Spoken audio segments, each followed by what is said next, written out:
শান্ত প্রকৃতিতে মুহূর্তের মধ্যেই বয়ে যাচ্ছে ধ্বংসের তাণ্ডব। চোখের সামনে পাহাড়ের গা বেয়ে নেমে আসছে মাটি আর বিশাল পাথরের এক বিধ্বংসী স্রোত।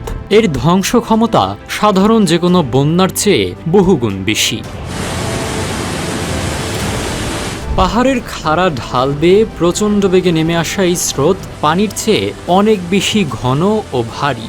স্রোতের সাথে বয়ে আসা বিশালাকার পাথর আর গাছপালা সামনের সবকিছু চূর্ণ বিচূর্ণ করে দেয়। বিজ্ঞানের ভাষায় একে বলা হয় ড্রেভিস ফ্লো বা কাদা ধস। বসন্ত ও গ্রীষ্মকালে প্রচুর বৃষ্টি এবং দ্রুত বরফ গলার ফলে পাহাড়ের মাটির স্তর আলগা হয়ে যায়। এই মাটি, পাথর ও পানির মিশ্রণ এক বিধ্বংসী পিণ্ডে পরিণত হয়ে পাহাড়ের ঢাল বেয়ে নিচে নেমে আসে। পানি নিষ্কাশনের জন্য পাহাড়ের ঢালে তৈরি কংক্রিটের নালাগুলো ভয়াবহ কাদা ধসের এই বিশাল স্রোত ধারণ করতে পারে না। সুইজারল্যান্ডের আল্পস পর্বতমালার নৈসর্গিক সৌন্দর্যের আড়ালে লুকিয়ে থাকা এই দুর্যোগ প্রতি বছরই বড় ধরনের ক্ষয়ক্ষতির কারণ হয়ে দাঁড়ায়। এটি কোন দিকে যাবে বা ঠিক কোথায় গিয়ে থামবে তা আগে থেকে আঁচ করা কঠিন।